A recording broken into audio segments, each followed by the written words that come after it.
I'm getting everything, my sister Madison announced at the celebration dinner after our grandmother's funeral. Her voice was loud and triumphant as she raised her glass. Grandma's whole estate. The house. The investments. Everything. I'm finally going to have real money. I sat across from her in my grandmother's favorite restaurant, the one we'd taken her to every birthday for 30 years, and felt something inside me crack. For 3 years, Madison had isolated Grandma. She moved into her house, convinced her to stop seeing me and our other siblings, and controlled who was allowed to call or visit. She whispered poison into Grandma's ear, telling her how ungrateful the rest of us were, how only Madison truly cared. And now, at the funeral reception, she was celebrating like she'd won the lottery. Your grandmother was so smart to trust me with everything, Madison continued, loud enough for the other guests to hear. She knew I was the only one who really loved her. I wanted to say something. I wanted to scream. But I was still numb from the funeral. Too heartbroken from 3 years of not being allowed to see the woman who raised me. Too stunned by the depth of my sister's cruelty. So I sat in silence while Madison bragged about her inheritance and everyone at the table smiled and congratulated her on her good fortune. Before we continue, make sure you subscribe, like, and share this story because what happens next will absolutely destroy you. My name is David Preston. I'm someone who watched my sister manipulate our grandmother for years. And I'm someone who learned that sometimes justice comes from the most unexpected places. Our grandmother, Eleanor Preston, was the center of our family. She was a retired teacher who lived frugally, invested carefully, and spent her life building a nest egg she wanted to leave to her grandchildren. She had 10 of us and she loved us all fiercely. When Grandma was diagnosed with early-stage Alzheimer's at 82, everything changed. My parents wanted to hire a caregiver. My siblings and I wanted to help. We created a schedule to visit, check in, and make sure she was safe, healthy, and not alone. Then Madison moved in. I'll take care of her, she said. At the time it sounded generous. Madison was between jobs anyway. You all have families. Let me do this. My parents were relieved. I was relieved. We all were. None of us realized what was happening. Within 3 months, Madison had convinced Grandma that the rest of us were ungrateful. That we only cared about money. That we were trying to put her in a nursing home so we could steal her assets. Grandma stopped calling me. He stopped calling my sister Jennifer. He stopped seeing my brother Michael. One day I showed up to visit. Madison answered the door and blocked the doorway. Grandma doesn't want to see you, she said. She's having a difficult day.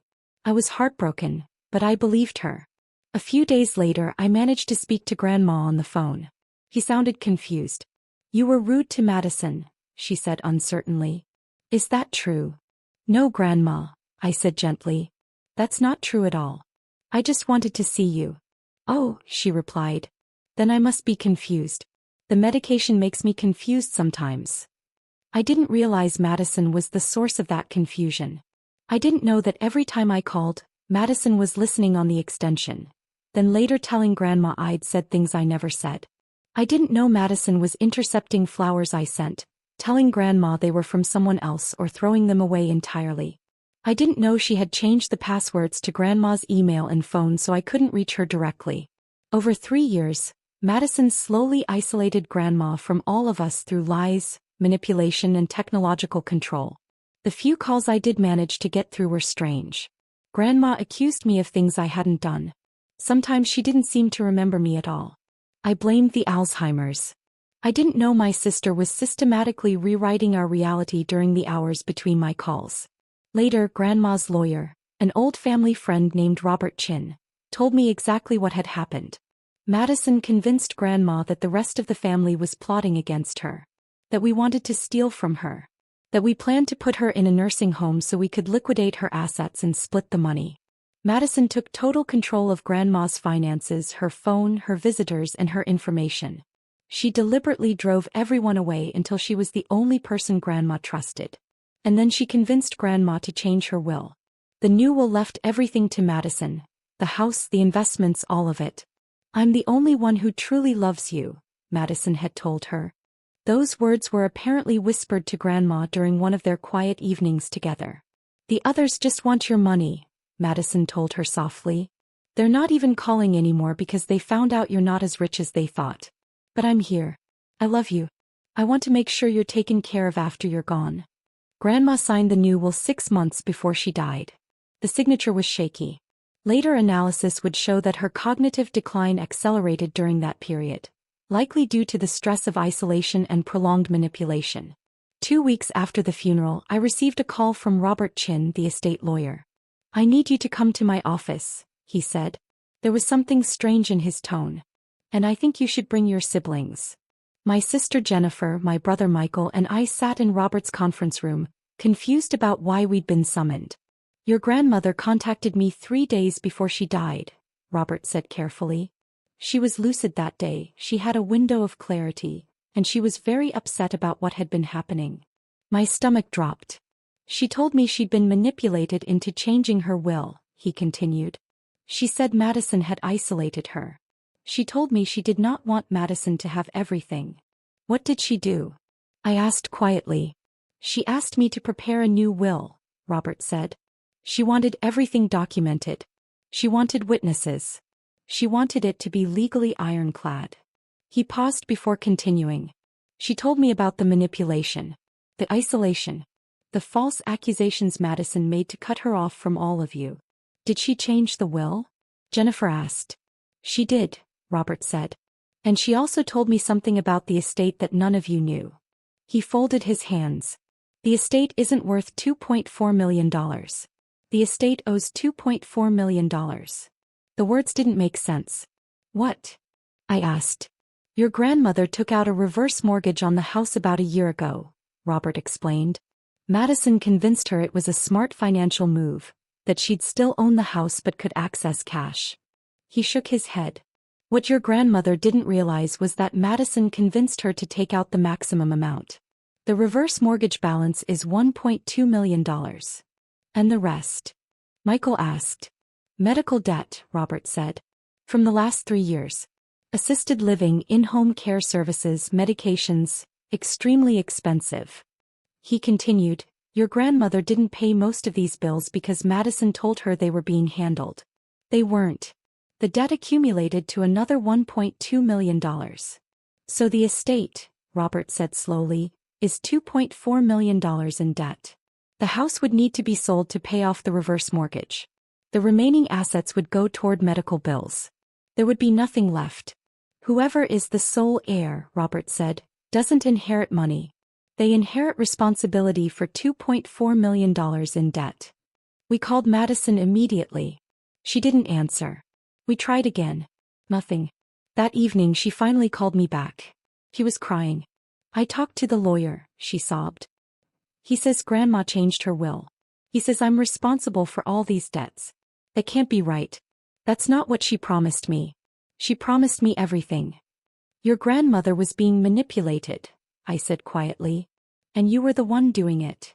Her crying turned into rage. This is your fault, she screamed. You put Robert up to this.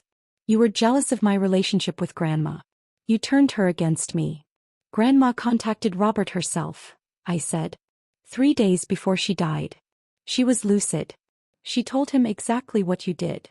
She was confused, Madison shouted. She was sick. She didn't know what she was saying. She knew, I replied. And she documented everything. Silence.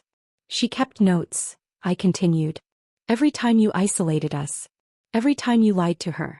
Every time you convinced her we were trying to steal from her. Robert has them. There was a long pause. Then Madison started screaming, not words, just raw, anguished sounds. What my sister didn't know was that the will wasn't the only thing Grandma had documented. Robert had also contacted Adult Protective Services on her behalf. Based on Grandma's statements, her written notes, her observations, and her detailed account of Madison's behavior, an investigation was opened. 3 months later, Madison was arrested. She was charged with elder financial abuse, elder fraud, and financial exploitation of a vulnerable adult. Serious crimes carrying prison sentences.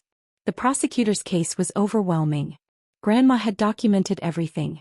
Text messages where Madison told a friend she was just waiting for Grandma to die so I can get paid.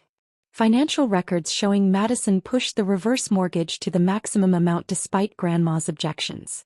Testimony from care workers who said Madison blocked visits, intercepted calls and told Grandma lies about her grandchildren. The trial lasted 6 weeks. Madison was convicted on all counts and sentenced to 4 years in federal prison. Afterward, the estate was liquidated. The house was sold. Once the reverse mortgage and medical debt were paid, less than $50,000 remained. According to Grandma's final valid will, that money was to be divided equally among her 10 grandchildren. We each received about $5,000. Not the millions Madison bragged about, but a final gift from a woman who loved us. More importantly, we received something else. We learned that our grandmother fought back. Even as Alzheimer's stole her mind. Even as she was isolated and manipulated. Even in her final days, she reached out and said, "This is not right. My granddaughter is hurting me. I want this documented." Elder abuse is real. It's devastating. And it's often invisible. For 3 years, my sister isolated my grandmother while the rest of us believed Grandma simply didn't want to see us. We didn't realize we were being systematically erased. But Grandma knew. When Madison announced her $2.4 million inheritance at the funeral, I didn't know it was actually $2.4 million in debt. I didn't know my grandmother had secretly contacted her lawyer 3 days before she died. Madison thought she lost money. What she actually lost was her freedom. My name is David Preston, and my grandmother's final act of love was protecting us from the family member who tried to destroy us.